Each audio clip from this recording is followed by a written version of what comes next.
नमस्कार विद्यार्थी मित्रांनो, मी Ram Pawar. First of all sorry to all of you. काही दिवस लेक्चर घेऊ शकलो नाही कारण तब्येत बरी नव्हती माझी. तर आजपासून आपले रेग्युलर लेक्चर सुरू होत आहेत. आपण पहिल्या लेक्चरमध्ये एमपीएससी आणि कंबाईन इंट्रोडक्शन लेक्चर पाहिलेलं होतं. त्यामध्ये आपण परीक्षेचं स्वरूप, त्यानंतर एक छोटासा टॉपिक पण पाहिला होता.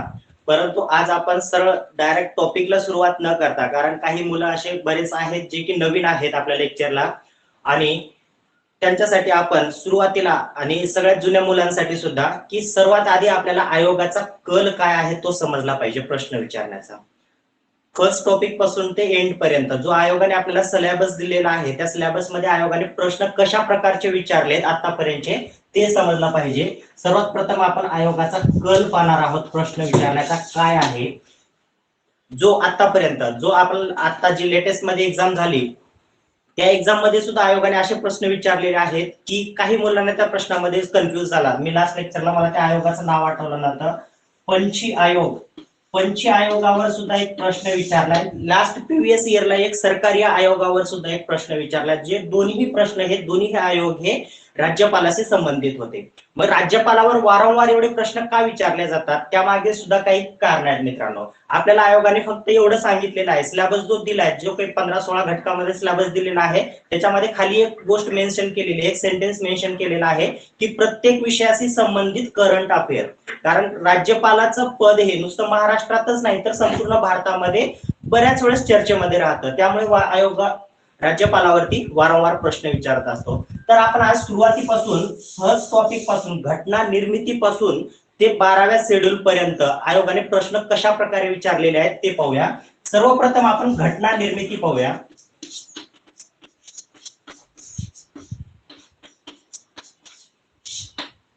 आता या घटना निर्मितीवरती आयोगाने प्रश्न कशा प्रकारे विचारलेले आहेत मित्रांनो, आणि तुम्हाला फोकस कोणत्या टॉपिकवर केलं पाहिजे आणि कोणत्या पॉइंटवर केलं पाहिजे ते सांगण्याचा मी प्रयत्न करतोय. प्रत्यक्ष तुम्हाला टॉपिक शिकवत नाही आज या ठिकाणी. घटना निर्मितीवर आयोगाने प्रश्न कशा प्रकारे विचारलेत, मग घटना निर्मितीचा अभ्यास करत असताना सर्वात प्रथम तुम्हाला काय अभ्यासणं गरजेचं आहे ते पाहिलं पाहिजे. मी ते दोन्ही गोष्टी एकत्र कम्पेअर करून सांगणार आहे. घटना निर्मितीचा अभ्यास करताना सर्वप्रथम तर तुम्हाला ती घटनेची पार्श्वभूमी पाहिली पाहिजे.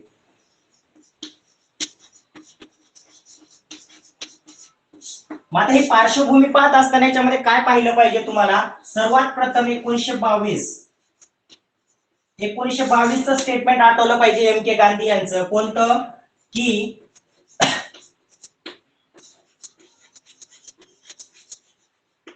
एम के गांधी यांनी यंग इंडिया या वृत्तपत्रामध्ये स्टेटमेंट केलेलं होतं की भारताच्या घटना निर्मितीसाठी एक सभा असली पाहिजे. परंतु त्यावेळेस त्यांनी संविधान सभा किंवा घटना निर्मिती हा शब्द उच्चारला नव्हता. मी लास्ट लेक्चरला सांगितलं होतं त्यांचं सेंटेन्स जे आहे यंग इंडिया मधलं 3 ते 4 लाईनचं आहे की त्यांनी असं सांगितलं होतं की पहिलं सेंटेन्स आणि तुम्हाला शेवटचं सेंटेन्स सांगितलं होतं लास्ट लेक्चरला. मग 1922ला महात्मा गांधींनी सांगितलं. आता एक प्रश्न आयोगाने कसे विचारलेले आहेत पहा मित्रांनो. यावरती अप्लाइड प्रश्न विचारलाय तुम्हाला. अप्लाइड प्रश्न म्हणजे उपयोजनात्मक प्रश्न. उपयोजनात्मक प्रश्न म्हणजे 3 ते 4 सेंटेन्स दिले जातात आणि त्या 4 सेंटेन्स पैकी तुम्हाला योग्य किंवा बरोबर ओळखायचं असतं. चुकीचं कोणतं सेंटेन्स आहे किंवा बरोबर कोणतं सेंटेन्स आहे असं विचारायला सांगतात. आणि खाली पर्याय असतात तुम्हाला अ ब योग्य, ब क योग्य, अ ड योग्य, अशा प्रकारचे. ह्याला अप्लाइड प्रश्न म्हणतात. यावर या घटना निर्मितीच्या पार्श्वभूमीवरती अप्लाइड प्रश्न विचारले गेलेले आहेत. मी 2013 पासून ते 2019 पर्यंतच्या एमपीएससी कंबाईन, टॅक्स आणि ऍग्री या ज्या काही पेपर झालेले आहेत या सर्व पेपरचा अनालिसिस करून हे माझं जे काही आहे तो या ठिकाणी मी मांडण्याचा प्रयत्न करतोय. त्यानंतर पार्श्वभूमीमध्ये नंतर दुसरा मुद्दा येतो तो नेहरू रिपोर्टचा. नेहरू रिपोर्ट कधी सादर करण्यात आला? 1928 साली. मी लास्ट लेक्चरला सांगितलं होतं नेहरू रिपोर्ट 1928 ला सादर केला. मग नेहरू रिपोर्ट सादर करण्यामागची पार्श्वभूमी काय होती तर 1927 चा कोण सायमन आयोग.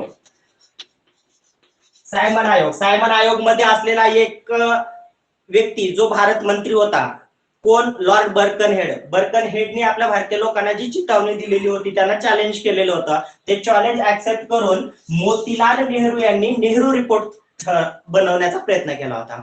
आणि या नेहरू रिपोर्ट मध्ये मोतीलाल नेहरू यांनी काय सादर केलेलं होतं की घटना जी आपल्या देशासाठी तयार करायची आहे, तर ती घटना तयार करायची तर त्याच्यासाठी काही मूलभूत तत्वे प्रिन्सिपल्स ठरवणं गरजेचं होतं. तर ते ठरवण्यासाठी देशातील सर्वपक्षीय नेत्यांची एक बैठक बोलवली आणि 1928 साली नेहरू रिपोर्ट मध्ये ते तत्व ठरवण्यात आले. तोपर्यंत 1928 नंतर काँग्रेसच्या राष्ट्रीय अधिवेशनामध्ये, वार्षिक अधिवेशनामध्ये काँग्रेसने प्रत्यक्षरित्या मान्य केलं की नाही, आता आम्हाला घटना निर्मितीसाठी काहीतरी किंवा संविधान निर्मितीसाठी काहीतरी केलं पाहिजे. त्यानंतर जो सर्वात महत्वाचा मुद्दा आहे तो 1934 चा एम रॉय. आता एम रॉय हे कोण होते? मानवेंद्रनाथ राय. या मानवेंद्रनाथ राय वरती अप्लाइड प्रश्न आणि वन लाइनर सेंटेन्स मध्ये सुद्धा बऱ्याच वेळेस प्रश्न विचारले गेलेले आहेत. नेहरू रिपोर्ट वर सुद्धा प्रश्न विचारला गेलेले आहेत तुम्हाला. तो तुम्ही कशामध्येही कम्पेअर करा, पॉलिटीमध्ये कम्पेअर करा किंवा हिस्ट्रीमध्ये कम्पेअर करा, दोन्हीवर प्रश्न विचारले गेले. मग नेहरू रिपोर्ट नंतर एम रॉय यांनी प्रत्यक्षरित्या सर्वप्रथम संविधान सभा हा शब्द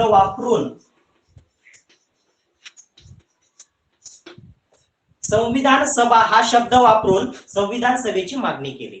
आता संविधान सभेची मागणी केल्यानंतर 34 मध्ये, त्याच्यानंतर 1940 ला ऑगस्ट ऑफर दिली. कोणत्या अधिकाऱ्यांनी दिली August offer? Lord Linlithgow. August offer मध्ये काय सांगितलं त्यांनी की भारताची घटना ही मुख्यता आणि प्रामुख्याने ह्या दोन गोष्टीचा तुम्हाला मी लास्ट लेक्चरला त्याचं एक्सप्लेनेशन केलेलं होतं. मुख्यतः म्हणजे काही व्यक्ती हे तुमचे भारतीय असतील आणि जास्तीत जास्त व्यक्ती हे ब्रिटिश गव्हर्नर मधील व्यक्ती असतील आणि ते ठरवतील तुमची घटना कशा प्रकारे असेल. आणि याचा आपण भारतीय लोकांनी, भारतीय राष्ट्रीय नेत्यांनी याचा विरोध केला. त्यानंतर 1942 साली क्रिप्स मिशन आलं. क्रिप्स मिशन मध्ये कोण होते? लॉर्ड क्रिप्स, पॅथिक लॉरेन्स आणि एव्ही अलेक्झांडर हे 3 व्यक्ती होते आणि यामध्ये एकही भारतीय व्यक्तीचा समावेश नव्हता.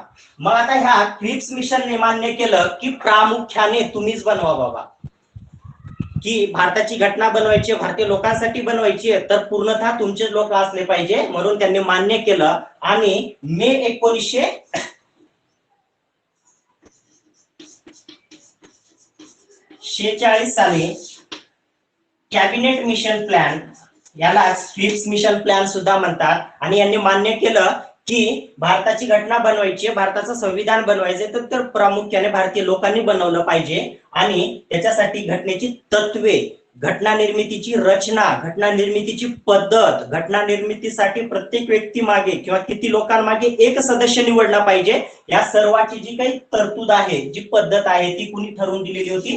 Cabinet mission plan. आता मित्रांनो, एवढं जे काही मी तुम्हाला आतापर्यंत सांगितलेलं आहे तर यावर आयोगाने प्रश्न कशा प्रकारे विचारले तुम्हाला पहा. महात्मा गांधीवर प्रश्न विचारला गेला आहे. महात्मा गांधी, आता तुम्हाला लेटेस्ट प्रश्न असा येऊ शकतो, यंग इंडिया, महात्मा गांधीने संविधान सभेची मागणी खालीलपैकी कोणत्या वृत्तपत्रात केली? तर ती कोणत्या वृत्तपत्रात केलेली होती? Young India. हे लक्षात ठेवा नाव मित्रांनो. त्यानंतर नेहरू रिपोर्टवर प्रश्न विचारला गेलेला आहे. त्याच्यानंतर एम राय वरती तर बऱ्याच वेळेस प्रश्न वन लाइनर मध्येच रिपीट झालेले आहेत. त्यानंतर 1934 चे आणि मानवेंद्रनाथ रॉय, त्याच्यानंतर 1940 लॉर्ड लिनलिथगो यांची ऑगस्ट ऑफर आणि 1942 लॉर्ड क्रिप्स मिशन, यावर वन लाइनर मध्ये सुद्धा प्रश्न विचारले गेलेत आणि अप्लाइड मध्ये सुद्धा प्रश्न विचारले.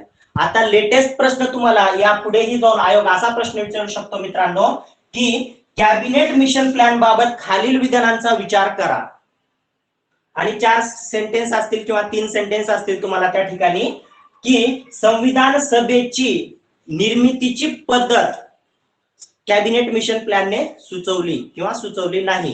त्याच्यानंतर लिनलिथगोशी संबंधित असेल किंवा आणखीन 2 सेंटेन्स त्यात ऍड केले जातील की 10 लाख लोकसंख्येमागे एक सदस्य निवडण्याची तरतूद कॅबिनेट मिशन प्लॅनने सुचवली. आता 10 लाख हे सेंटेन्स बरोबर आहे, तुम्हाला तिथं कन्फ्युज करण्यासाठी 1 लाख दिला जाईल. समजलं? तर अशा प्रकारे तुम्हाला घटना निर्मितीच्या पार्श्वभूमीवरती प्रश्न आयोगाने आतापर्यंत विचारलेले आहेत.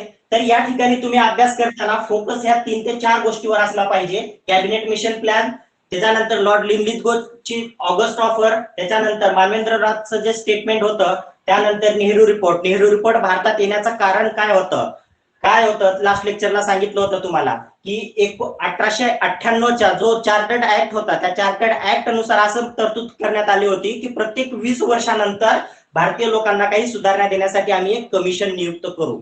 आणि त्या कमिशनाच्या अनुषंगाने 1927 साली जे सॅमन कमिशन भारतात आलेलं होतं. ऍक्च्युअली ते यायला 1929 साली पाहिजे होतं, परंतु 27 ला आलेलं होतं. हे लास्ट लेक्चरला सांगून झालेले आहे, परत मुद्दे रिपीट करत नाही इथून पुढे. तर या गोष्टीवरती फोकस करा आणि जास्तीत जास्त यावर आयोगाने प्रश्न विचारलेले आहेत आतापर्यंत. आजपर्यंत 2012 पासून, मी 2012 पासून म्हणतोय, 2012 पासून ते 20 पर्यंत अशी एकही एक्झाम गेली नाही मित्रांनो की ज्यावर आयोगाने घटना निर्मितीवर प्रश्न विचारलेला नाही.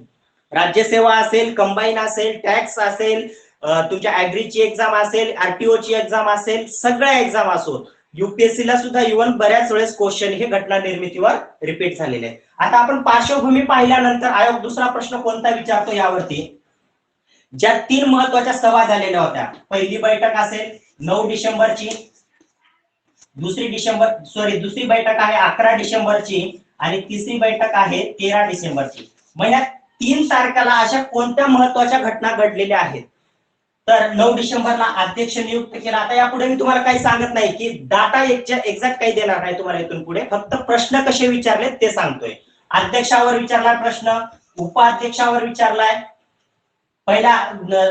पहिल्या बैठकीमध्ये जे सच्चिदानंद सिन्हा यांची हंगामी अध्यक्ष म्हणून नियुक्ती करण्यात आली होती, तर ती हंगामी अध्यक्ष नियुक्त करण्याची पद्धत आपण कोणत्या घटनेकडून स्वीकारलेली आहे? म्हणजे फ्रान्स या घटनेकडून. यावर सुद्धा प्रश्न विचारला गेलेला आहे. दुसऱ्या बैठकीमध्ये कायमस्वरूपी अध्यक्ष म्हणून कोणाची नियुक्ती करण्यात आली? कायमस्वरूपी अध्यक्ष डॉक्टर राजेंद्र प्रसाद. यावर सुद्धा आयोगाने बऱ्याच वेळेस प्रश्न रिपीट केलेले आहेत. त्यानंतर या दुसऱ्या बैठकीमध्ये कायदेविषयक सल्लागार म्हणून कोणाची नियुक्ती करण्यात आलेली आहे? BN राव. त्याच्यानंतर उपाध्यक्ष असेल, उपाध्यक्षांची नियुक्ती मित्रांनो 25 डिसेंबरला करण्यात आलेली आहे, 11 डिसेंबरला नाही, 25 डिसेंबर. जे SC मुखर्जी होते, हे SC मुखर्जी यांची नियुक्ती 25 डिसेंबर रोजी घटना समितीचे उपाध्यक्ष म्हणून नियुक्ती करण्यात आलेली आहे. मग आता ह्या 2 बैठकीमध्ये महत्वाचे हे प्रश्न आतापर्यंत आयोगाने रिपीट केलेले आहेत बऱ्याच वेळेस. अध्यक्षांवरती, या दोन्ही अध्यक्षांवेळेस बऱ्याच वेळेस प्रश्न वन लाइनर मध्ये रिपीट आहेत. आता या पुढे जाऊन आयोग तुम्हाला प्रश्न काय विचारू शकतो मित्रांनो, की पहिल्या बैठकीमध्ये घटना समितीला शुभेच्छा पत्र कोणत्या देशांकडून प्राप्त झालेले होते? आपण लास्ट लेक्चरला पाहिलेलं आहे. USA, चायना आणि ऑस्ट्रेलिया या 3 देशांकडून आपल्या देशाच्या संविधान सभेची जी पहिली बैठक झाली होती त्यासाठी शुभेच्छा पत्र प्राप्त झालेले होते. मग आता हे शुभेच्छा पत्र संविधान सभेमध्ये कुणी वाचून दाखवले, हा सुद्धा एक एक्स्ट्रा प्रश्न निर्माण होऊ शकतो. तर ते संविधान सभेमध्ये सच्चिदानंद सिन्हा यांनी वाचून दाखवलेले होते. तर अशा प्रकारचे ह्या 3 बैठकीवर प्रश्न विचारले. जो 13 डिसेंबरची तिसरी बैठक होती, बैठक आणि सत्र यामध्ये फरक आहे मित्रांनो, पहिल्या लेक्चरला सांगितलेला आहे मी तुम्हाला तो फरक. 13 डिसेंबरची जी तिसरी बैठक होती, या तिसऱ्या बैठकीमध्ये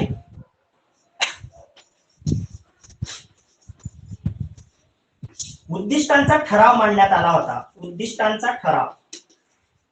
आता हा उद्दिष्टांचा ठराव काय होता मित्रांनो, जी आम्ही घटना निर्मिती करतोय, घटना निर्मितीची जी बैठक चालू आहे, तर त्या आमच्या घटनेमध्ये काय असणार आहे किंवा आम्ही लोकांच्या अपेक्षा कशा प्रकारे पूर्ण करणार आहोत याची काही ठळक वैशिष्ट्ये या उद्दिष्टांच्या ठरावामध्ये मांडण्यात आली होती आणि यावर आधारित आपली घटना निर्माण करण्यात आलेली आहे. मग हा उद्दिष्टांचा ठराव कुणी मांडला घटनेमध्ये, संविधान सभेमध्ये? तर तो पंडित जवाहरलाल नेहरू. यावर सुद्धा आयोगाने तुम्हाला प्रश्न विचारलेला आहे मित्रांनो. आणि त्यावर तुम्हाला आणखीन एक पुढे जाऊन अप्लाइड प्रश्न असा सुद्धा विचारला आहे मित्रांनो, उद्दिष्टांचा ठराव हा 22 जानेवारीला 1947 ला संमत करण्यात आला संविधान सभेमध्ये. आता यावर आयोगाने तुम्हाला अप्लाइड प्रश्न विचारलाय 2च सेंटेन्स मध्ये. खालची डेट वर नेलेली आहे आणि वरची डेट खाली नेलेली आहे आणि तुम्हाला या ठिकाणी कन्फ्युज करण्याचा प्रयत्न केलेला आहे. क्वालिटी मध्ये तुम्हाला मार्क इथंच जातात मित्रांनो तुमचे सर्व विद्यार्थ्यांचे. जे माझ्या कॉन्टॅक्ट मध्ये जेवढे विद्यार्थी आहेत, क्वालिटी मध्ये मार्क जाण्याचं एकमेव कारण असं नाहीये की कोणीही विद्यार्थी अभ्यास करत नाही किंवा काही जणांना लक्षात येत नाही. आहेत असे काही मुद्दे. फॉर एक्झाम्पल, संघ न्याय व्यवस्था मधला एक शब्द सांगतो तुम्हाला, तदर्थ न्यायाधीशाची नियुक्ती.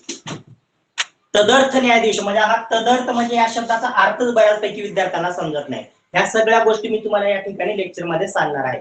फक्त असे काही मोजके शब्द असतात ज्यांची की विद्यार्थ्यांना मिनिंग समजत नाही. ज्या वेळेस तुम्हाला मराठी मधला मिनिंग समजत नाही त्यावेळेस तुम्ही इंग्लिश मधलं सेंटेन्स खालचं वाचू शकता, कारण महाराष्ट्राची एमपीएससी ची एक्झाम ही 2 लँग्वेज मध्ये असते. तर ह्या अशा ज्या गोष्टी आहेत या ठिकाणी तुम्हाला सर्व स्पष्ट करून सांगितल्या जातील. त्यानंतर उद्दिष्टांच्या ठरावावर तुम्हाला अप्लाइड प्रश्न विचारला गेलेला आहे. आणखीन थोडस सांगायचं विद्यार्थ्यांना तुम्हाला की आपण अभ्यास करतोय, एमपीएससीचा अभ्यास करतोय, एमपीएससीचा अभ्यास करतोय. मी लास्ट लेक्चरला सुद्धा तुम्हाला सांगितलेलं होतं, करायचंय तर खरंच मनापासून करा, सिरियसली करा. कारण एमपीएससी ही काही तुम्हाला सहज अभ्यास करून काचा काट्या पिटून अभ्यास करून पास होण्यासारखी एक्झाम नाहीये. इथं पॉइंटवर विद्यार्थ्यांची स्पर्धा असते, पॉइंट वरती, पॉइंट 2.5 वर स्पर्धा असते. आणि आपण त्या 0.25 च्या मानाने किती लांब आहोत किंवा किती दूर आहोत हे आपला आपण तुलना करायची असते. तुम्ही सिरियसली अभ्यास करा. या ठिकाणी मी तुम्हाला आज मी पहिल्या लेक्चरला तेवढा कॉन्फिडन्सने नाही सांगितलं, कारण मला माहित नव्हता की रिस्पॉन्स विद्यार्थ्यांचा कशा प्रकारे मिळणार आहे. आता सुद्धा लाईव्ह किती जण पाहतात माहिती नाहीये मला, परंतु जेवढ्या काही मुलांनी एनरोल केलेलं आहे, आपल्या 62 विद्यार्थ्यांनी एनरोल केलेलं आहे आपल्या ऍप वरती, त्या 62 विद्यार्थ्यांना जे लाईव्ह पाहतात त्यांना पण सांगेन आणि जे नंतर रेकॉर्डेड पाहणार आहेत त्यांना सुद्धा सांगेन की मी तुम्हाला या ठिकाणी तुमचं सर्वांचं चॅलेंज ऍक्सेप्ट करायला तयार आहे. मी जे पहिल्या लेक्चरला तुम्हाला 5 सब्जेक्ट सांगितले त्या 5च्या 5 सब्जेक्टची मी पूर्णतः हमी घेतो. या ठिकाणी तुमचा मार्क मायनस मध्ये जाणार नाही. ऍक्च्युली तुम्हाला टोटल मटेरियल हे रेडीमेड या ठिकाणी अवेलेबल करून दिलं जाईल. फक्त तुमचे आणि सर्वांकडून मी तुमच्या लाईफ मध्ये 6 महिने मागतोय येणाऱ्या एक्झाम साठी. त्या 6 महिन्यामध्ये पर डे 8 तास तुम्ही काउंट करा, कॅल्क्युलेशन करा किती वेळ तुम्ही देणार आहात अभ्यासाला. मी जास्त वेळ मागत नाहीये तुमचा, कारण तळमळ फक्त एकच आहे मित्रांनो. जे काही विद्यार्थी, आता फॉर एक्झाम्पल मी माझंच उदाहरण सांगतो तुम्हाला, मी जे माझ्या बाबतीत जे घडलेलं आहे किंवा माझ्या बाबतीत माझ्या ज्या काही चुका झालेल्या आहेत त्या चुका तुमच्या होऊ नये ही माझी एक अपेक्षा आहे. पहिल्या लेक्चरला सुद्धा सांगितलं होतं तुम्हाला मी की पैसा कमवणे हा माझा उद्देश नाहीये. पैसा कमवण्यासाठी मी तुमच्या हे लेक्चर चालू केलेले नाहीत, पहिली गोष्ट. दुसरी गोष्ट, माझी एकच तळमळ आहे की विद्यार्थ्यांना हे अवेलेबल झालं पाहिजे. ग्रामीण भागातून आज बरेचसे असे विद्यार्थी आहेत की ज्यांना शहरामध्ये येऊन क्लासेस करणं शक्य नाहीये. पुण्यासारख्या ठिकाणी राहायचं म्हटलं तर ऍटलिस्ट 8 ते 9 हजार रुपये पर मंथ लागतात एका मुलाला. प्रत्येक विद्यार्थ्यांना हे शक्य नाहीये. आणि हे घरी बसून तुम्हाला, आता मला माहित नाही की आपली किती मुलं रिस्पॉन्स देतील माहित नाहीये, परंतु जेवढे देत आहेत, माझी तर अपेक्षा अशी होती 10 मुलं आले तरी मी चालू करेन, परंतु रिस्पॉन्स चांगला मिळालेला आहे. आणि मी जसं तुमच्यासाठी जीव तोडून सगळ्या काही गोष्टी या ठिकाणी अवेलेबल करून देण्याचा प्रयत्न करतोय, तर तुमचं फक्त एवढंच काम आहे मित्रांनो, पर डे मधील 8 तास, प्रत्येक दिवशी 8 तास ते तुम्ही कशीही काढा. जे फुल टाइम अभ्यास करणाऱ्या विद्यार्थ्यांचे 8 तास मागतोय आणि जे जॉब करून प्रिपरेशन करणारे विद्यार्थी आहेत त्यांचे दिवसातले 4 तास मागतोय. ते मग दिवसातले 4 तास तुम्ही कसे काढायचे किंवा कधीचे काढायचे हे ते तुम्ही ठरवायचंय. आणि मीच सांगतोय तुम्हाला मित्रांनो, तुम्हाला सगळं मटेरियल मी रेडीमेड तयार करून देईल तुम्हाला फक्त. आणि मी ज्यावेळेस मी असं म्हणतोय तुम्हाला सगळं मटेरियल मी रेडीमेड तयार करून देईल, फक्त तुम्हाला वाचायचं काम आहे. त्या ठिकाणी मी काही गोष्टी या ठिकाणी अज्युम करतोय. तुम्ही एमपीएससी करताय म्हणजे आता मी तुम्हाला हे सुरुवातीला फक्त पहिल्या लेक्चरला सांगितलं किंवा इथून पुढे कधी सांगणार नाही की क्वेश्चन पेपर अनालिसिस करा, आयोगाचा अभ्यासक्रम काय आहे, सिलेबस पाठ करा, ह्या गोष्टी मी सांगणार नाही. कारण मी अज्युम करतोय तुम्ही एमपीएससी करताय म्हणजे ते तुम्ही केलेलं आहे असं मी मान्य करतोय. आणि इथून पुढचं जे काही त्याच्यानंतर स्टेट बोर्ड वाचा, एनसीआरटी वाचा, ह्या गोष्टी आता सांगायच्या गरज नाही. जे खरंच आज ज्या मुलांनी सुरुवात केलेली आहे एमपीएससी त्या मुलांसाठी गरजेचं आहे. आणि जे ऍक्च्युली मागच्या 2-3 वर्षापासून करतायत त्यांना हे सांगण्याची गरज नाही, कारण मी ते अज्युम करतोय की तुम्ही ते केलेलं आहे.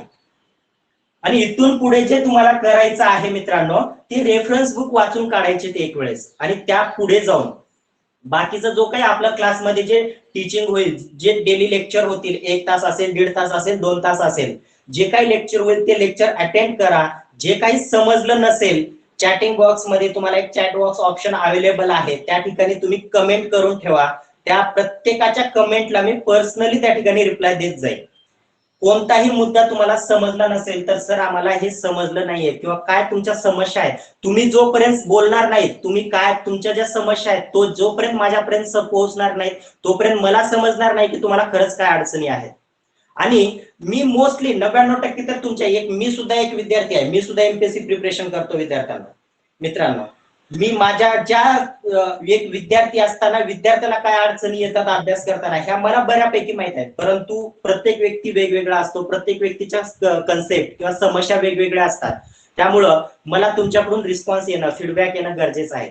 मी पहिलं लेक्चर झाल्यानंतर प्रत्येकाला पर्सनली मेसेज केला होता की फीडबॅक द्या तुमचा.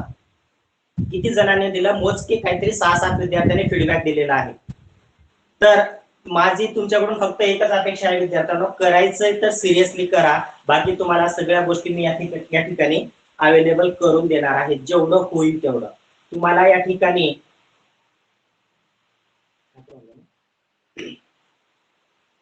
तर आपण आयोगाचा प्रश्न विचारण्याचा कल पाहतोय.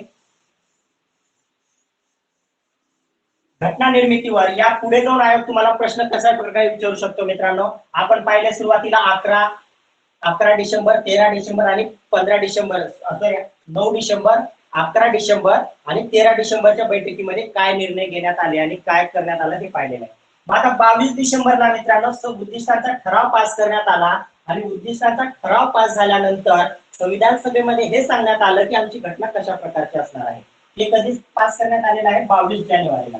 त्यानंतर पुढे जाऊन आणखी मित्रांनो संविधान सभेची वैशिष्ट्ये, या वैशिष्ट्यांवर बरेच प्रश्न अप्लाइड आहेत, वन लाइनर मध्ये नाही.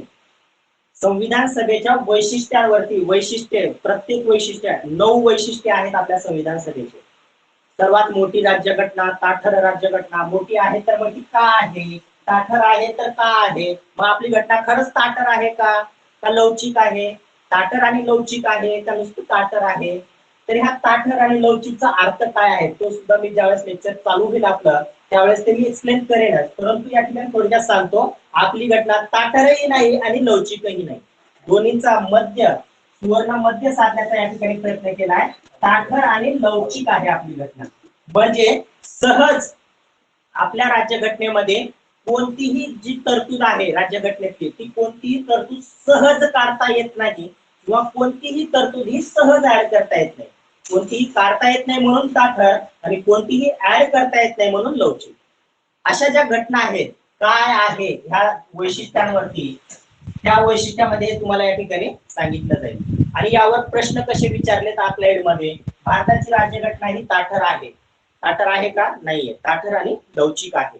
त्यानंतर पुढे जाऊन वैशिष्ट्यांमध्ये आणखीन एक मुद्दा की आपल्या राज्यघटनेचा स्त्रोत काय आहे. स्त्रोत काय आहे जो कालच्या एक्झाम मध्ये जो विचारला गेलेला प्रश्न होता मित्रांनो, अप्लाइड प्रश्न, त्यामधला एक सेंटेन्स होता भारतीय राज्यघटनेमध्ये संयुक्त बैठकीची तरतूद ही आपण ब्रिटन कडून स्वीकारण्यात आली. हे कालच्या एक्झाम मधलं स्टेटमेंट आहे आपल्या. आपण मग संयुक्त बैठक खरंच ब्रिटन कडून स्वीकारलेली आहे का? जे विद्यार्थी लाईव्ह पाहतात त्यांना कमेंट करा की आपण संयुक्त बैठकीची तरतूद कोणत्या देशाच्या राज्यघटनेकडून स्वीकारलेली आहे. लवकर लवकर 30 सेकंदाचा वेळ देतोय तुम्हाला की आपण संयुक्त बैठकीची तरतूद कोणत्या देशाच्या घटनेकडून स्वीकारलेली आहे.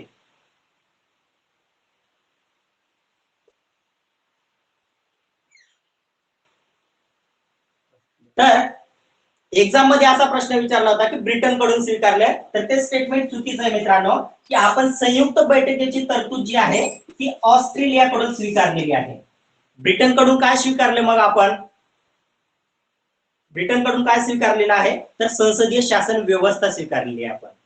तर अशा प्रकारे हे जे स्त्रोत आहेत, आपण विविध देशांचा, किती देशांचा अभ्यास करून आपली घटना तयार करण्यात आलेली आहे, 60 देशांचा घटनेचा अभ्यास करून आपल्या परिस्थितीनुसार किंवा आपल्या देशाच्या लोकसंख्येनुसार काय योग्य ठरेल किंवा आपल्या लोकांसाठी काय महत्वाचं ठरेल हे महत्वाचं घेण्याचं काम आपल्या घटना तज्ञांनी केलेलं आहे. मग आता हे 60 देशांकडून आपण वेगवेगळे तत्व स्वीकारलेले आहेत. फंडामेंटल राईट्स आपण कोणत्या देशांकडून स्वीकारलेले आहेत? फंडामेंटल राईट्स जे भारतीय राज्यघटनेच्या भाग 3 मध्ये ऍड आहे, तरतूद आहे, कोणत्या देशांकडून स्वीकारलेले आहे, तर अमेरिकेकडून स्वीकारलेले आहेत. त्यानंतर DPSP directive principle of state policy कोणाकडून स्वीकारलेले आहेत, आपण आयरिश राज्यघटनेकडून. या मी हे सांगण्याचा उद्देश तुम्हाला हे आहे मित्रांनो की यावर प्रश्न विचारलेत आयोगाने तुम्हाला, वन लाइनर मध्ये असतील किंवा अप्लाइड प्रश्न असतील, यावर प्रश्न विचारलेत तुम्हाला, ते सांगण्याचा प्रयत्न करतोय की आयोग प्रश्न कसे विचारते घटना निर्मिती या टॉपिक वरती. मी अख्खे तुम्हाला घटनेचे जे काही 22 भाग आहेत, सॉरी 25 भाग आहेत आणि जे काही परिशिष्ट आहेत तिथपर्यंत सगळं सांगण्याचा प्रयत्न करतोय जेवढं होईल तेवढं. त्यानंतर राष्ट्रपती पद हे आपण कोणत्या देशाच्या घटनेकडून स्वीकारले का आपण कोणत्या देशाकडून, तर नाही मित्रांनो, कारण राष्ट्रपती पद हे आपण कोणत्या देशाकडून स्वीकारलेलं नाहीये. तर राष्ट्रपती पद स्वीकारण्यामागचं एक कारण आहे मित्रांनो, आपली जी संसदीय शासन व्यवस्था आहे ती शासन व्यवस्था कशा प्रकारची आहे, प्रजासत्ताक संविधान स्वीकारलेलं आहे. आपलं संविधान कधी मान्य करण्यात आलं किंवा कधी लागू झालेलं आहे, 26 जानेवारी 1950 रोजी. 26 जानेवारी 1950. मग हा दिन आपण कोणता दिन म्हणून सेलिब्रेट करतो, 26 जानेवारी प्रजासत्ताक दिन म्हणून सेलिब्रेट करतो. जे विद्यार्थी लाईव्ह लेक्चर पाहतात त्यांच्यासाठी हा एक प्रश्न, आणि ह्या प्रश्नाचं मी एक्सप्लेन ह्या लेक्चर मध्ये करणार नाही, नेक्स्ट लेक्चर मध्ये करेन की आपण प्रजासत्ताक दिन का सेलिब्रेट करतो किंवा या दिनाला प्रजासत्ताकच म्हणून का नॉमिनेट करण्यात आलं किंवा का ओळखलं जातं, आणि त्याचं आणि सर्वात सोपं मराठीत सांगायचं म्हणजे प्रजासत्ताक दिन आपण का सेलिब्रेट करतो, त्याच्या मागचं कारण काय आहे हे मला जे विद्यार्थी लाईव्ह पाहतात त्यांनी कमेंट मध्ये सांगायचंय आता, आणि जे नंतर रेकॉर्डेड पाहणार आहेत त्यांनी सुद्धा नंतर सांगायचं आहे. याचं एक्सप्लेनेशन मी नेक्स्ट लेक्चर मध्ये देईन. मग राष्ट्रपती पद आपण कोणत्या देशाकडून स्वीकारलेलं आहे का, तर नाही, कारण आपल्या देशाला जी आपण 1757 पहिली प्लासीची लढाई, तिथून जर आपण आपल्या देशाचा जर अभ्यास पाहिला तर राजेशाही शासन व्यवस्था होती आपल्या देशामध्ये मित्रांनो. सुरुवातीला प्रत्येक प्रांतामध्ये वेगवेगळा राजा असायचा आणि तो राजा त्यांच्या प्रजेचं रक्षण करायचा आणि त्यांचं देखभाल करायचं, आणि त्या राजेशाही शासन व्यवस्थेचे एक प्रतीक म्हणून राष्ट्रपती पद हे स्वीकारण्यात आलेलं आहे. आपण राष्ट्रपतीचा ज्यावेळेस अभ्यास करू त्यावेळेस सगळे डिटेल्स या ठिकाणी पाहणार आहेत आपण. मग राष्ट्रपती पद स्वीकारले, पण आपण राष्ट्रपती त्यावेळेसचा राजा कसा होता, सर्व त्याच्याकडे अधिकार असायचे, तो सगळं काही पाहायचा, परंतु आपल्या राजाकडे किंवा राष्ट्रपतीकडे राष्ट्रपती पद हे आपलं वास्तविक आहे का नामधारी आहे, तर राष्ट्रपती पद हे आपलं नामधारी आहे, फक्त रबर स्टॅम्पचा सिक्का म्हणून ओळखलं जातं आपल्या राष्ट्रपतीला. तर असे कोणतेही प्रत्यक्ष अधिकार दिलेले नाहीयेत त्यांना, फक्त जे मंत्रिमंडळ सांगेल, मंत्रिमंडळाची तरतूद भारतीय राज्यघटनेच्या किती कलमामध्ये आहे, कलम 74 मध्ये आहे, आणि या मंत्रिमंडळाच्या सल्ल्याने आपल्या राष्ट्रपतीने कामं करायचे, म्हणून त्याला नामधारी प्रमुख म्हणून ओळखलं जातं. मग या पुढे आणखी प्रश्न काय विचारलेला आहे मित्रांनो, उपराष्ट्रपती पद. उपराष्ट्रपती पद हे आपण कोणत्या देशाच्या घटनेकडून स्वीकारलेले, आपण स्त्रोत पाहतोय, स्त्रोत वरती राज्यघटनेचे स्त्रोत पाहतोय, राज्यघटनेच्या स्त्रोतवर आयोगाने प्रश्न कशा प्रकारचे विचारले ते पाहतोय. मग राज्यघटनेच्या स्त्रोत मध्ये उपराष्ट्रपती पद आपण हे कोणाकडून तरी घेतलेलं आहे बाहेरून, बरोबर, तर मग हे उपराष्ट्रपती पद आपण कोणत्या देशाकडून स्वीकारलेलं आहे, तर ते आपण USA म्हणजेच अमेरिकन राज्यघटनेकडून स्वीकारलेलं आहे. त्या यावर सुद्धा प्रश्न विचारले, मी जे सांगतोय ते जे आयोगाने आपल्याला प्रश्न विचारले तेच मुद्दे या ठिकाणी सांगतोय, फक्त मी सगळे मुद्दे या ठिकाणी घेत नाही, परंतु ज्यावेळेस आपले रेग्युलर लेक्चर चालू होतील त्यावेळेस each and every statement and topic details मध्ये तुम्हाला या ठिकाणी टीच केले जातील. तर उपराष्ट्रपती पद आपण US कडून घेतलंय. मग राष्ट्रपती पदावरील महाभियोगाची तरतूद, महाभियोग सुद्धा चालवला जातो राष्ट्रपतीवर, मग ते कलम कोणतं आहे मित्रांनो, 61 आर्टिकल. या आर्टिकल नुसार राष्ट्रपतीवरती महाभियोग चालवला जातो. मग तो महाभियोग कोणत्या देशाकडून घेतलेला आहे आपण, तर तो सुद्धा आपण अमेरिकेकडून स्वीकारलेला आहे. असे मुद्दे यावरती आयोगाने आपल्याला क्वेश्चन या मुद्द्यांवरती विचारलेले आहेत. तर यापुढे आपण परत पाहूया आणखी पुढचा मुद्दा घटना निर्मितीबाबत. इथपर्यंत 2-3 मुद्दे तरी तुमच्या लक्षात आले असतील की आयोगाने घटना निर्मिती या टॉपिक वरती कशा प्रकारचे प्रश्न विचारले. पुढचा मुद्दा आहे मित्रांनो घटना निर्मितीची रचना. रचनेवरती कशा प्रकारचे प्रश्न विचारलेत मित्रांनो, यावर सुद्धा अप्लाइड प्रश्न विचारलाय. कालच्या एक्झाम मधला एक प्रश्न आणखी की आता जो एक प्रश्न रिपीट केला मी, त्यातला जे पहिलं स्टेटमेंट जे होतं की घटना निर्मितीवर 288 सदस्यांनी सिग्नेचर केली. मग 288 होते का 290 होते, मग त्याने 24 जानेवारीला केली सिग्नेचर का 26 नोव्हेंबरला केली, हे जे काही डिटेल्स आहेत ते आपण लेक्चर मध्ये पाहू. आपण यावर सुद्धा आयोगाने प्रश्न विचारले. मग घटना निर्मितीची रचना किती होती, सदस्य संख्या किती होती, सुरुवातीला 389 सदस्य संख्या होती मित्रांनो टोटल. हे आपण पहिल्या लेक्चर मध्ये एक्सप्लेन केलेलं आहे. थोडक्यात परत या ठिकाणी सांगतो मी. या 389चं 3 ठिकाणी डिवायडेशन केलं जातं. याच्यातील 292 सदस्य हे 11 प्रांतातून निवडण्यात आले होते. 11 प्रांत. त्यानंतर 4 हे चीफ कमिशनरच्या प्रांतातील निवडण्यात आले होते. त्या 4 प्रांत कोणते होते, हे दिल्ली, कुर्ग, अजमेर, मारवाड आणि बलुचिस्तान. त्यानंतर ह्या 11 प्रांतामध्ये मुंबई, मद्रास, ओडिसा, बंगाल, मध्य प्रांत, उत्तर प्रांत, वायव्य सरहद्द प्रांत असे हे 11 प्रांत होते. ह्या 11 प्रांतामधून हे 292 सदस्य निवडण्यात आले होते आणि 93 सदस्य हे संस्थानिकांनी नॉमिनेट करायचे होते. असे हे एकूण 389 सदस्य होते. मग आता ह्या 389 सदस्यांपैकी किती जणांसाठी निवडणुका झाल्या, तर ह्या 296 सदस्यांसाठी निवडणुका झाल्या होत्या. मग त्या निवडणुका कशा झाल्या, ह्या ज्यात तुम्हाला फक्त मित्रांनो तुम्ही इथपर्यंत अभ्यास करता काय, 292 हे ब्रिटिश प्रांतातील सदस्य होते. हे 11 प्रांत कोणते होते हे काही बऱ्या विद्यार्थ्यांना माहित नसेल, तर मी या ठिकाणी सांगितलंय. पहिल्या लेक्चरचे आपलं स्टडी मटेरियलची नोट्स त्या ठिकाणी अवेलेबल आहे, त्या ठिकाणी जाऊन नोट्स पाहते आणि वाटलं तर त्या ठिकाणी तुम्ही स्क्रीनशॉट सुद्धा काढू शकता. तर हे 11 प्रांत तुम्ही अभ्यास करता, फक्त हे 3 डिजिट लक्षात ठेवता. 93 संस्थानिकांनी नॉमिनेट केले, 4 चीफ कमिशनरचे सदस्य होते, 292 ब्रिटिश प्रांताचे सदस्य होते. पण एक खरा विद्यार्थी जो असतो ना मित्रांनो, जो खरं मेरिट लिस्ट मध्ये येतात प्रत्येक वर्षी, जे काही आयोगाची वॅकन्सी असतात त्या वॅकन्सी मध्ये येणारे विद्यार्थी हे सगळ्या गोष्टी करतात. मग हे 4 प्रांत कोणते आहेत, हे 11 कोणते आहेत, मग कोणत्या प्रांतातून कोणता सदस्य निवडून आला होता. जे आपण पाहतो की ह्या 389 सदस्यांपैकी पहिल्या निवडणुकीमध्ये 15 महिलांचा समावेश झाला होता. मग आता त्या 15 महिला आहेत, तर त्या 15 महिला ह्या कोणत्या प्रांतातून आलेल्या होत्या, कोणती महिला कोणत्या प्रांतातून आलेली होती, हे डिटेल्स आपण केले पाहिजेत. असं नाहीये की आयोगांचा असा आयोग कधीच तुम्हाला सांगत नाही की आम्ही ह्या वर्षी कोणते प्रश्न विचारणार आहोत. आयोगाचा जो एखाद्या दिवशी कधी वेळ मिळेल तेव्हा सांगेन. ती जी प्रोसिजर असते ना मित्रांनो, खूप सगळ्यात जास्त टफ असते. आपण जे हे रेफरन्स बुक वगैरे वाचतो ना, ते त्यांच्या समोर काहीही नसतं. त्यांच्या समोर काहीही नसतं. ते हे आपल्याला एक काय म्हणतात, एक मॅन्युअल देण्यात आलेलं आहे. आपण आपल्या अभ्यास करण्यासाठी आपल्याला सोपं जावं म्हणून ते रेफरन्स बुक आहे. एक राज्यघटना, तर राज्यघटनेचा घटना निर्मितीचा आपल्या ह्या प्रत्येक लेखकाने आपापल्या परीने तो इथे या ठिकाणी ऍड करण्याचा प्रयत्न केलेला आहे. परंतु एखादा पेपर सेटर जो असतो ना, तो 11 प्रांत कोणते होते ते यावर प्रश्न विचारू शकतो, जे की तुमच्या कुठल्याच रेफरन्स बुक मध्ये तुम्हाला सापडणार नाही. तर त्यानंतर ह्या 296 सदस्यांसाठी एकल संक्रमणीय पद्धतीने अप्रत्यक्ष त्या निवडणुका घेण्यात आल्या होत्या. त्या कधी घेण्यात आल्या, जुलै ऑगस्ट 1946 साली. यावर प्रश्न कसे विचारलेत मित्रांनो, अप्लाइड प्रश्न विचारलेले आहेत. सदस्य संख्येवर असेल, चीफ कमिशनरच्या प्रांतावरती असेल किंवा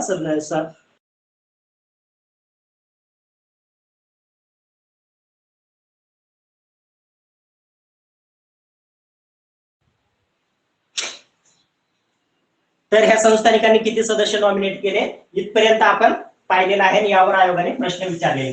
मग आता हे संविधान सभेची पहिली सदस्य संख्या रचना होती मित्रांनो. त्यानंतर 3 जून 1947 ला कोणती योजना जाहीर करण्यात आली होती, 3 जून 1947 ला माउंट बॅटन योजना जाहीर करण्यात आली मित्रांनो. आणि ही योजना भारतीय स्वातंत्र्याचा कायदा म्हणून ओळखला जातो. त्याला भारतीय स्वातंत्र्याचा कायदा 1947 आणि हा भारतामध्ये लागू करण्यात आला 18 जुलै 1947 ला. मग 18 जुलै 1947 ला 2 स्टेट निर्माण झाले मित्रांनो, एक इंडिया आणि दुसरा पाकिस्तान.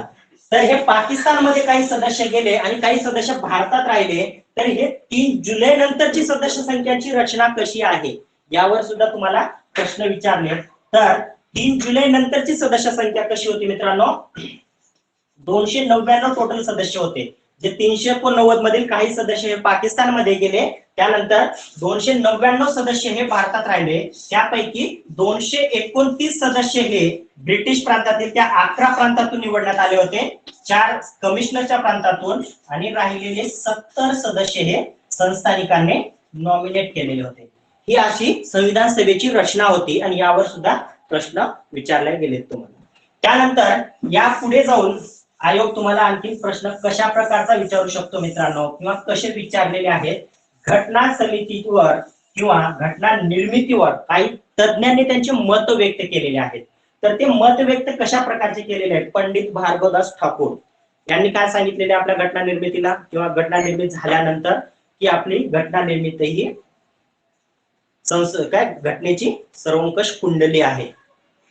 मग कुंडली म्हणजे काय, हे असे जोड्या लावामध्ये तुम्हाला प्रश्न विचारले. इकडं घटना तज्ञांचे मत आणि इकडं घटना तज्ञ आणि तिकडं गट ब मध्ये त्यांचे मत. इकडे मग 4 घटना तज्ञ असतील आणि इकडे त्यांची 4 मत असतील. यावर सुद्धा तुम्हाला प्रश्न विचारलेला आहे. त्यानंतर नाना पालखीवाल यांनी सुद्धा एक त्यांचं स्टेटमेंट दिलेलं आहे घटनेबाबत. त्यांनी काय सांगितलेलं आहे की संविधान सभेची घटना निर्मिती म्हणजे संविधान सभेचं हे ओळखपत्र आहे, आयडेंटिटी आहे. या असे जे स्टेटमेंट आहेत आपल्याला आपल्या रेफरन्स बुक मध्ये 3-4 घटना तज्ञांची मतं सापडतात. त्यापुढे जाऊन आणखी बरेचसे तुम्हाला या ठिकाणी मी सांगण्याचा प्रयत्न करणार आहे. त्यानंतर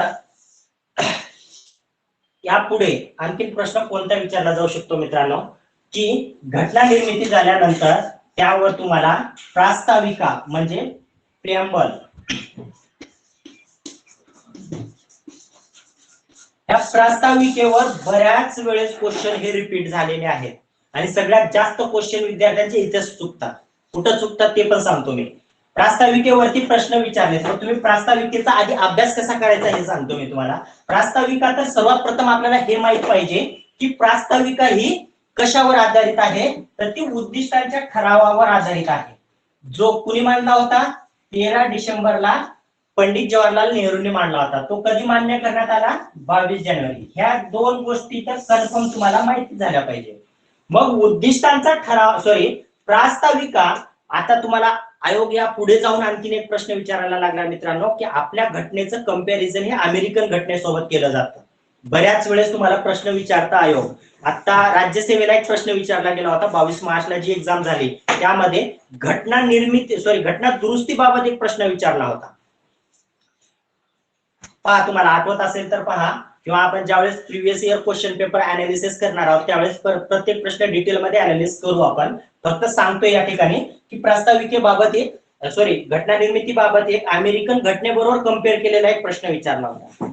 तर आपण ज्या वेळेस संविधान सभेचा अभ्यास करतो किंवा राज्यघटनेचा अभ्यास करतो टोटल, तर आपल्याला ह्या सगळ्या गोष्टी लक्षात आल्या पाहिजे की आयोगाने प्रश्न कशा प्रकारे.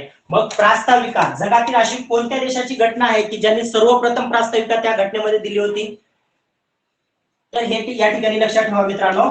जगातील अशी पहिली राज्यघटना आहे जी US ची अमेरिकन राज्यघटना आहे की जिने सर्वप्रथम प्रास्ताविका दिलेली होती. मग आपण अनुकरण कुठून केलेलं आहे, इथूनच केलेलं आहे, USA कडून अनुकरण केलेलं आहे. मग आपली प्रास्ताविका कशावर आधारित आहे, उद्दिष्टांच्या ठरावावर आधारित आहे, परंतु ते अनुकरण कुठून केले आपण, USA कडून. मग आता यावर प्रश्न कशा प्रकारचे विचारतात मित्रांनो, की प्रास्ताविकेवर जे आपण लहानपणापासून शाळेत असताना म्हणत गेलेलो आहे किंवा म्हणत आलेलो आहे आजपर्यंत आपण, आम्ही भारताचे लोक, भारताचे जे काही डॅश असेल खाली 26 नोव्हेंबर 1949 रोजी स्वीकृत करून अंगीकृत करत आहोत. हे जे स्टेटमेंट आहे, जे पूर्ण प्रिअम्बल आहे, या प्रिअम्बल मधील प्रत्येक वर्ड वर आयोगाने प्रश्न विचारले तुम्हाला आतापर्यंत. स्वातंत्र्य असेल, समता असेल, न्याय असेल, बंधुता असेल, या शब्दांचा मिनिंग किंवा हे शब्द आपण कोणत्या देशांकडून घेतलेले आहेत यावर सुद्धा. मग आपण सांगा, स्वातंत्र्य, समता, बंधुता हे शब्द आपण कोणत्या देशांच्या राज्यघटनेकडून घेतलेले आहेत,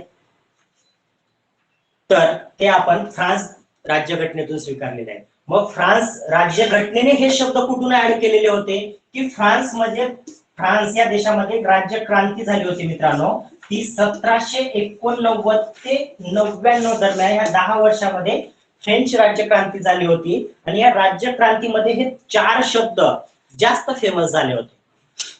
प्रत्येक ज्यावेळेस आंदोलन असतं मित्रांनो त्यावेळेस काही टॅगलाईन्स असतील किंवा काही वर्ड असतील ते जास्त फेमस होतात. आपल्या 2012 साली भारतामध्ये फेमस झालेला वर्ड इंडिया अगेन्स्ट करप्शन, आठवतं? इंडिया अगेन्स्ट करप्शन हे फेमस झालेला स्टेटमेंट आपल्या 2012 साली भारतामध्ये. तसंच 1789 आणि 99 साली 10 वर्षामध्ये फ्रान्समध्ये हे स्वातंत्र्य, समता आणि बंधुता, न्याय हे 4 शब्द त्यावेळेस फेमस झाले होते. आणि ज्यावेळेस फ्रान्सला स्वातंत्र्य मिळालं त्यावेळेस त्यांनी त्यांच्या राज्यघटनेत हे शब्द इन्क्लूड केले आणि आपल्या राज्यघटनेच्या प्रिअम्बल मध्ये हे शब्द आपण त्यांच्या राज्यघटनेतून स्वीकारलेले आहेत. त्यानंतर आपण रशियन राज्यक्रांतीतून काही किंवा त्यांच्या राज्यघटनेतून काही शब्द ऍड केलेले आहेत. यावर सुद्धा आयोगाने तुम्हाला प्रश्न विचारले. मग आता जो विद्यार्थ्यांचा प्रश्न चुकतो किंवा आयोग ज्यावर वारंवार प्रश्न विचारतो तो म्हणजे खटले, प्रास्ताविकेशी संबंधित खटले. किती खटले आहेत? 3 खटले आहेत मित्रांनो महत्वाचे. प्रास्ताविकेशी संबंधित 3 खटले आहेत. सर्वात प्रथम 1960 चा खटला आपल्याला लक्षात असला पाहिजे, तो म्हणजे केशवानंद भारती खटला. 1960 चा बेरुबारी युनियन खटला. या बेरुबारी युनियन खटल्यामध्ये सर्वोच्च न्यायालयाने सांगितलं की प्रास्ताविका ही राज्यघटनेचा भाग नाही. त्यानंतर 1973 हा केशवानंद भारती खटला आणि यामध्ये सुप्रीम कोर्टाने सांगितलं की प्रास्ताविका हा भारतीय राज्यघटनेचा भाग आहे. मग आता हे वारंवार आयोगातून त्यांचे डिसिजन सुप्रीम कोर्ट त्यांचे डिसिजन कसं काय चेंज करतात, तर मित्रांनो त्यांना तो प्रारंभिक अधिकार क्षेत्रामध्ये येतात त्यांचे.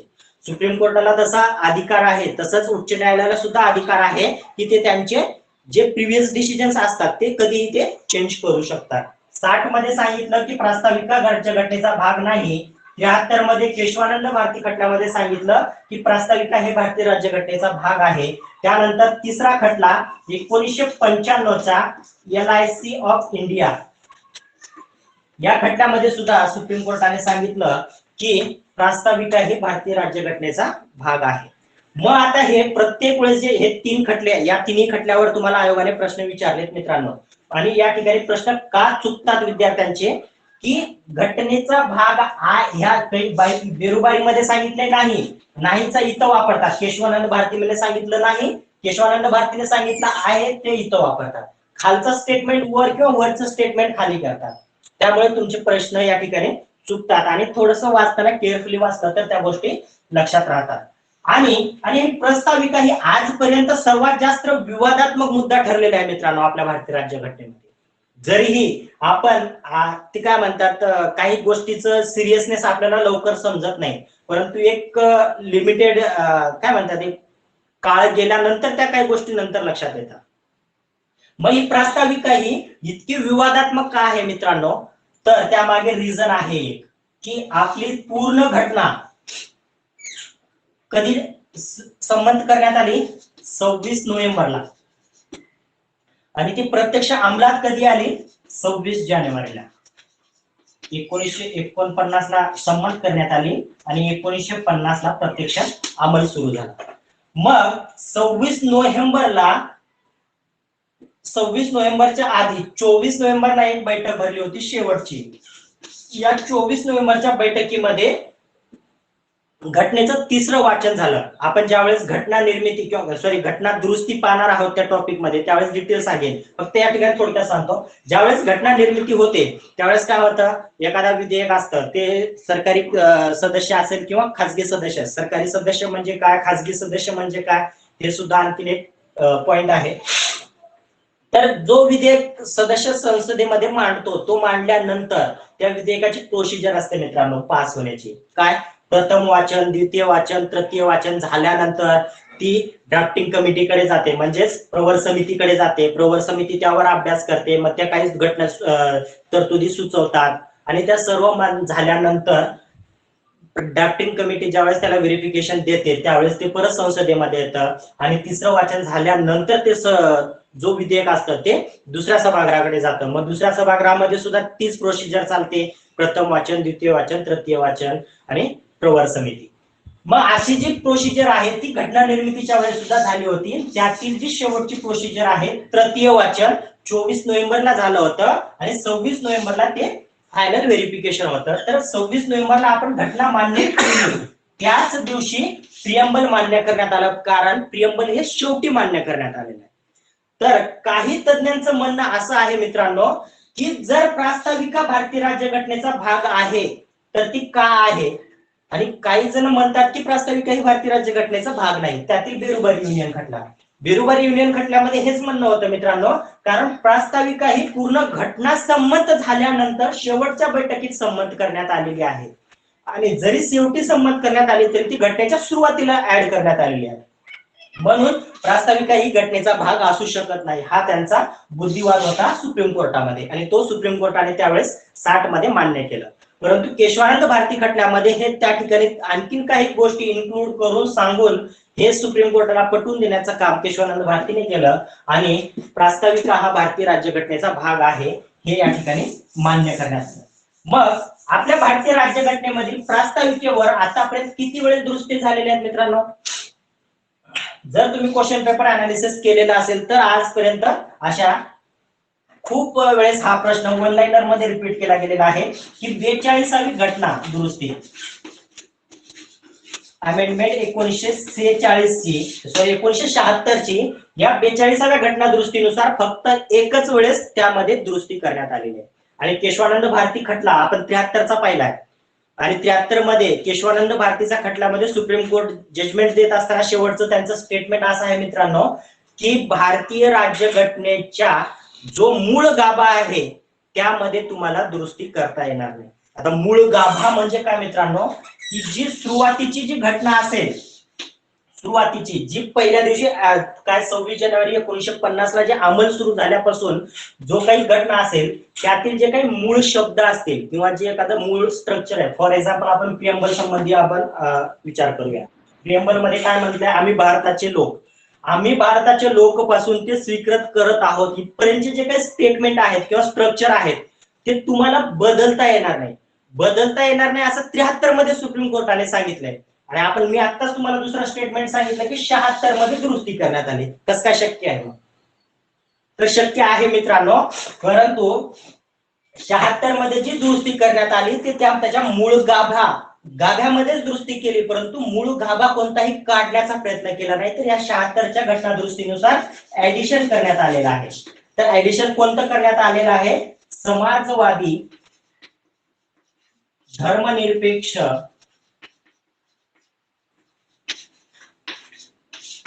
आणि एकात्मता हे 3 शब्द ऍड करण्यात आलेले आहेत.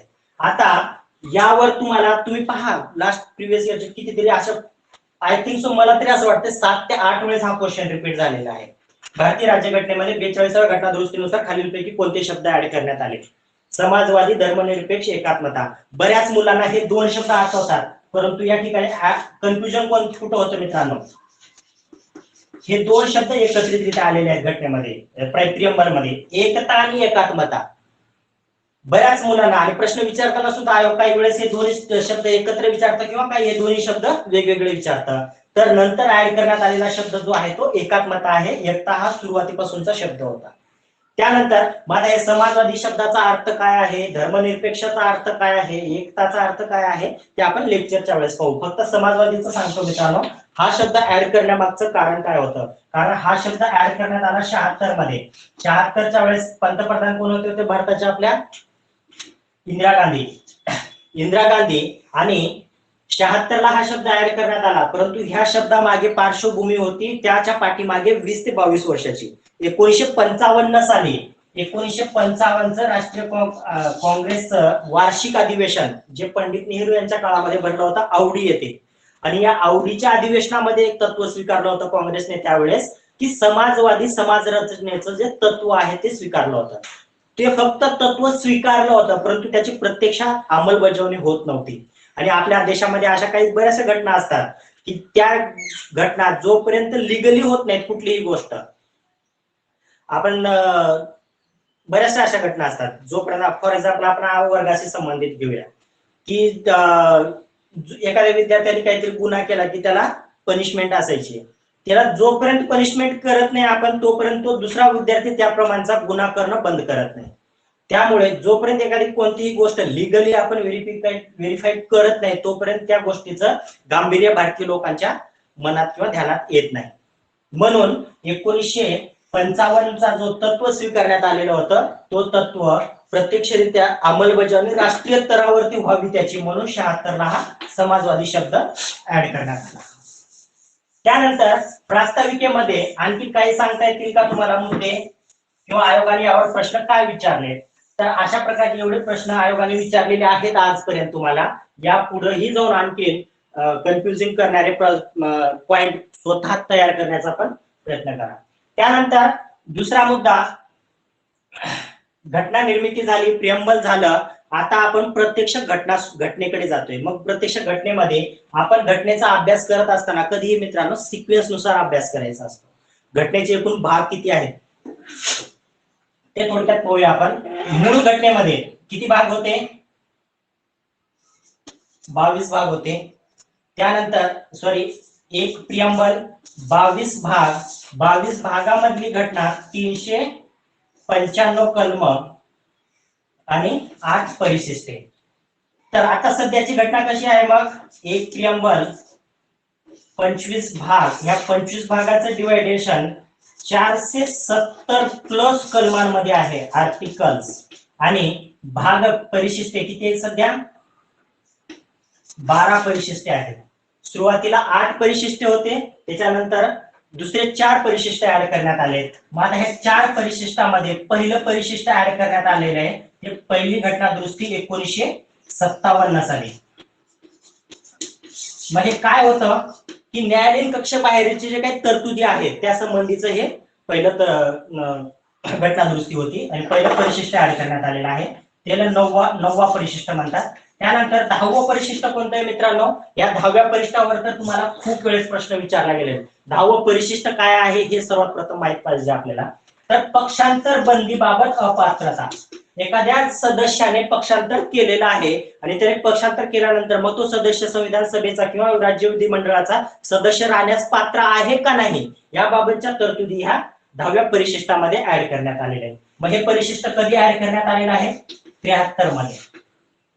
त्यानंतर 11वं परिशिष्ट, हे 11वं परिशिष्ट कशाशी संबंधित आहे मित्रांनो? पंचायत राजशी संबंधित आहे. मग हे कधी ऍड करण्यात आलेलं आहे? 92 साली. 73वी घटना दुरुस्ती 1992 साली.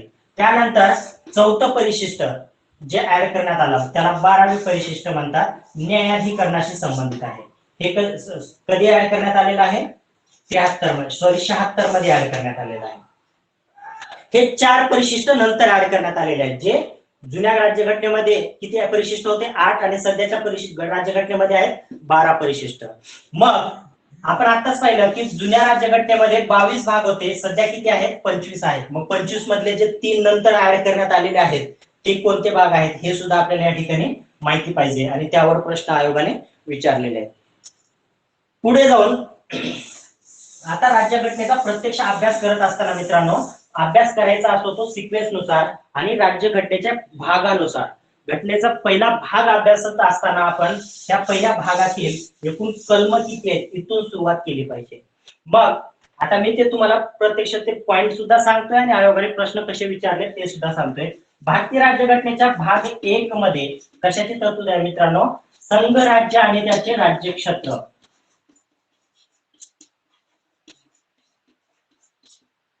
आणि हे संघराज्य आणि त्याचे राज्यक्षेत्र याची तरतूद आहे कलम 1 ते 4 पर्यंत. आता हे 1 ते 4 पर्यंत कलम आहेत संघराज्य व त्याच्या राज्यक्षेत्राशी संबंधित आहे. मग ह्या 1 ते 4 कलमामध्ये काय तरतूद आहे हे आपण अभ्यास करताना हे डिटेल मध्ये पाहिलं पाहिजे. या 4ही कलमावरती प्रश्न विचारलेत. जो तेलंगणा राज्य नवीन निर्माण करण्यात आला, तेलंगणा राज्य कधी निर्माण करण्यात आलेलं आहे? 2014 मध्ये. म्हणजे 2014 मध्ये राज्य निर्माण करण्यात आला. मग नवीन राज्य निर्माण करण्याची तरतूद काय आहे मित्रांनो? मग ते कशा प्रकारे केलं जातं, त्याचे प्रोसिजर काय आहे, त्याच्या सर्व तरतुदी ह्या 1 ते 4 कलमामध्ये आहे. त्यानंतर यावर प्रश्न कसा विचारलेला आहे? आता आय थिंक सो राज्यसेवेला एक प्रश्न विचारला गेलेला आहे. एक राज्य किंवा काही राज्याच्या भागातून नवीन राज्य तयार करायचं आहे तर त्याची प्रोसिजर संबंधित तो प्रश्न विचारलेला होता. भाग 2 मध्ये नागरिकत्व सिटिजनशिप. मग सिटिजनशिप नागरिक कोण असेल भारताचा किंवा नागरिकत्व कोणाला बहाल केलं जाईल किंवा कोणाचं कसं काढलं जाईल याच्या काही तरतुदी ह्या भारतीय राज्यघटनेच्या कलम आर्टिकल 5 ते 11 मध्ये देण्यात आलेले आहेत. सर्व तरतुदी डिटेल्स मध्ये आहेत. तुम्हाला 1955चा आय थिंक सो MIDC चा जर पेपर कोणी दिलेला असेल तर त्यांना लक्षात येईल की नागरिकत्वावरती एक प्रश्न विचारला गेला होता. 1955च्या कायद्यामध्ये आजपर्यंत किती वेळेस दुरुस्ती करण्यात आलेली आहे. तर ती दुरुस्ती करण्यात आलेली आहे मित्रांनो एकूण 9 वेळेस. 2019 ची जी दुरुस्ती आहे ती 9वी दुरुस्ती आहे भारतीय राज्यघटनेच्या सिटिजनशिप या अमेंडमेंट. 1955चा जो अमेंडमेंट आहे त्यामध्ये एकूण 9 वेळेस दुरुस्ती करण्यात आलेली आहे. जो CAA चा जो ऍक्ट आहे कायदा आहे जो आपल्या भारतामध्ये 2019 मध्ये कोरोना येण्याच्या आधी सर्वात जास्त चर्चेत असणारा मुद्दा, कोरोना आला आणि तो मुद्दा मागे पडला. तर त्याच्याशी काय तरतुदी आहे त्या सगळ्या तरतुदी कलम 5 पासून ते 11 पर्यंत देण्यात आले. मग एखादा व्यक्ती भारत स्वातंत्र्य त्याच्यात 3 ते 4 टप्पे आहेत आणि सर्वात जास्त अवघड मुद्दा आहे मित्रांनो हा लक्षात ठेवायला. आणि त्या आपल्या क्लासमध्ये डायग्राम मध्ये किंवा आपल्या नोट्स मध्ये इतक्या साध्या आणि सोप्या भाषेत समजून सांगितलं जाईल की तुम्हाला फक्त तो चार्टच डोळ्यासमोर आणायचा एक्झामच्या वेळेस आणि अतिशय सोप्या भाषेमध्ये सगळ्यांना लक्षात राहण्यास. कारण यामध्ये जे डेट्स भरपूर आहेत आणि त्या डेट्स लक्षात ठेवणं तुम्हाला अवघड जातं. फक्त आपला डायग्राम लक्षात ठेवला की त्या सगळ्या गोष्टी तुम्हाला या ठिकाणी क्लिअर होतात. यावर 3 वेळेस प्रश्न विचारला गेला. एक कंबाईनला 1 वेळेस विचारला गेला. राज्यसेवेला 2 वेळेस प्रश्न विचारला गेलेला आहे.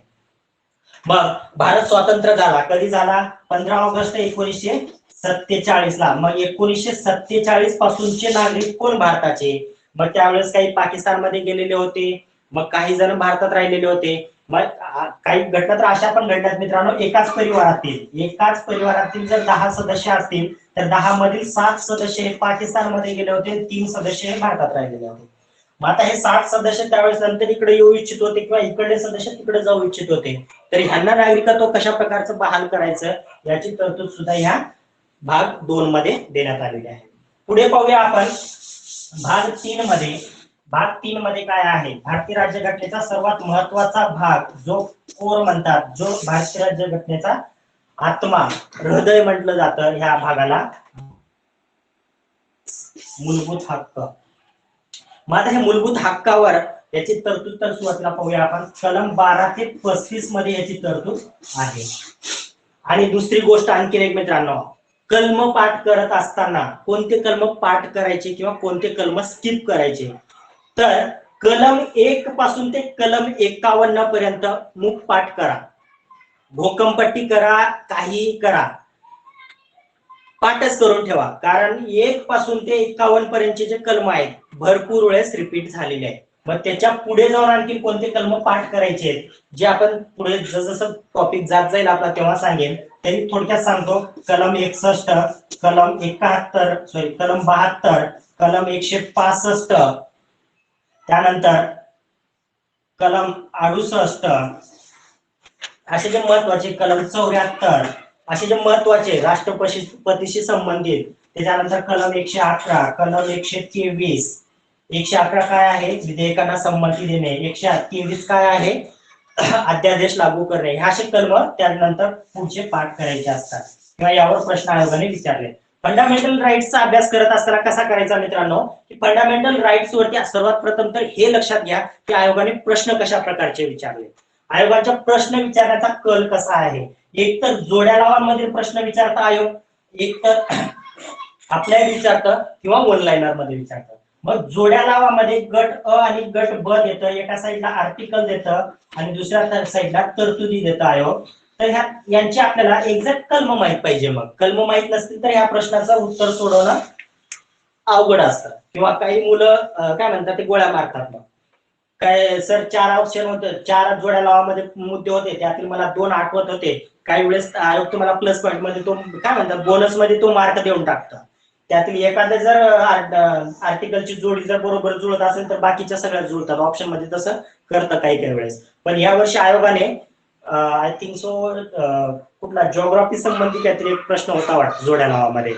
त्याचे दोनच, सॉरी जिओग्राफी नाही, हिस्ट्री मधला शेतकरी उठाव आंदोलनाच्या उठावाशी संबंधित मुद्दा होता. त्यातील दोन ऑप्शन करेक्ट दिले होते आणि दोन मध्ये कन्फ्युज केलेलं होतं आयोगाने. तर जोड्या लावाचे प्रश्न जे वाटतात तेवढे सोपे नसतात, सगळ्यात जास्त डेंजर असतात. कारण त्या ठिकाणी एक्झॅक्ट तुम्हाला चारही मुद्दे लक्षात असतील तरच तुम्हाला 1 मार्क मिळतो, नाहीतर तो -2.5 तुमचे मार्क घेऊन जातो. अशा प्रकारचे या ठिकाणी प्रश्न विचारले. मोस्टली प्रश्न विचारले गेले तुम्हाला कलम 14 पासून ते कलम 29 पर्यंत.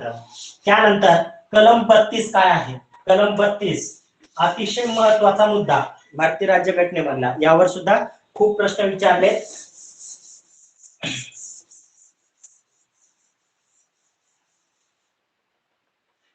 कलम 32 वरती तुम्हाला वन लाइनर मध्ये सुद्धा प्रश्न आहे आणि अप्लाइड मध्ये सुद्धा प्रश्न आहे मित्रांनो.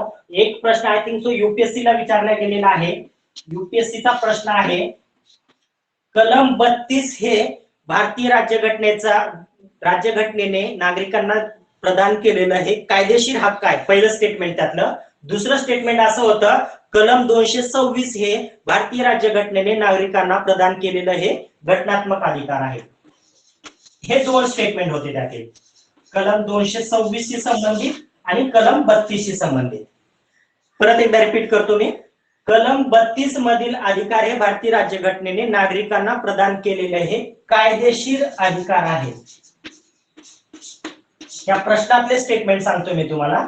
आणि कलम 226 मध्ये भारतीय राज्यघटनेने नागरिकांना प्रदान केलेले हे घटनात्मक अधिकार आहे.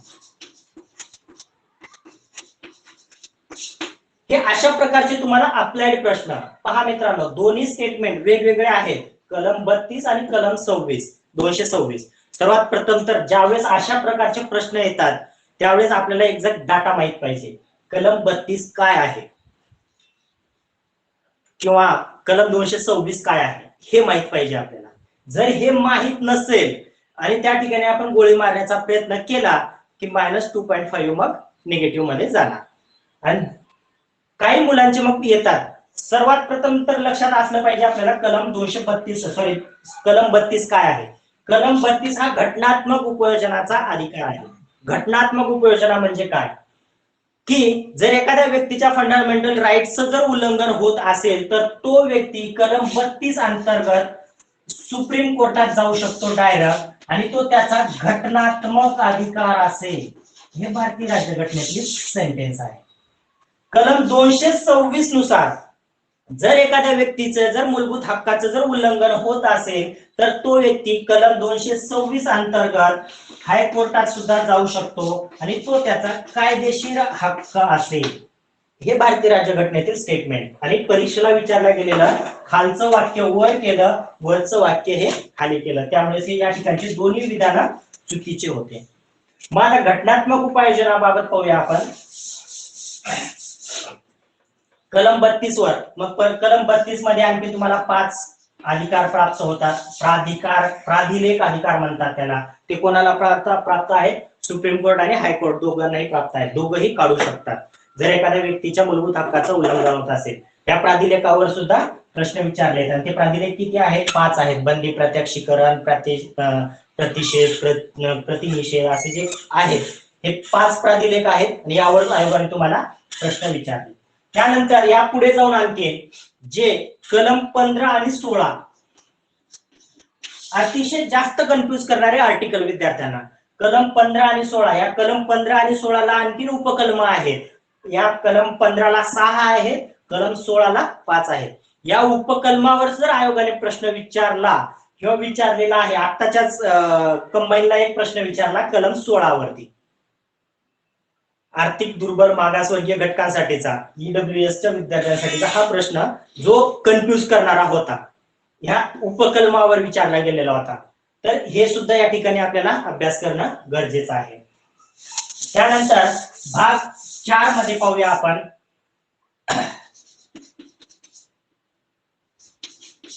भाग 4 मध्ये DPSP directive principle of state. मग हे डिरेक्टिव्ह प्रिन्सिपल, सॉरी आणखीन एक गोष्ट सांगायची राहून गेली.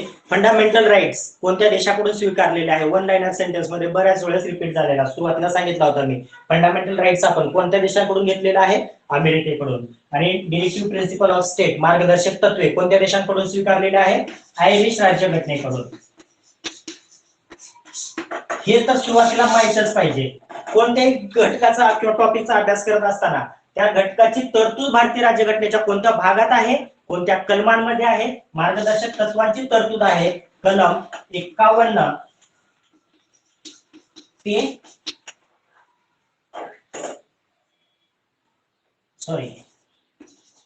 कलम 36 ते 51 मार्गदर्शक तत्वे. मार्गदर्शक तत्वामधील हे आर्टिकल सुद्धा वारंवार प्रश्न रिपीट झालेले आहेत मित्रांनो. यावर प्रश्न कसा विचारता आयोग पहा. 42व्या घटना दुरुस्तीनुसार ऍड करण्यात आलेले मार्गदर्शक तत्वे कोणते? 46व्या घटना दुरुस्तीनुसार ऍड करण्यात आलेले मार्गदर्शक तत्वे कोणते? असा प्रश्न विचारलेले आहे आपल्या मध्ये. त्यानंतर डिरेक्टिव्ह प्रिन्सिपल मध्ये आणखी महत्वाचा लक्षात ठेवण्यासारखा मुद्दा कलम 48. कलम 48 2015च्या एक्झामला 2015च्या एक्झामला विचारला गेलेला प्रश्न. कलम 48 काय आहे? तर कलम 48 मध्ये जनावरांच्या संरक्षणाशी संबंधित मुद्दा आहे.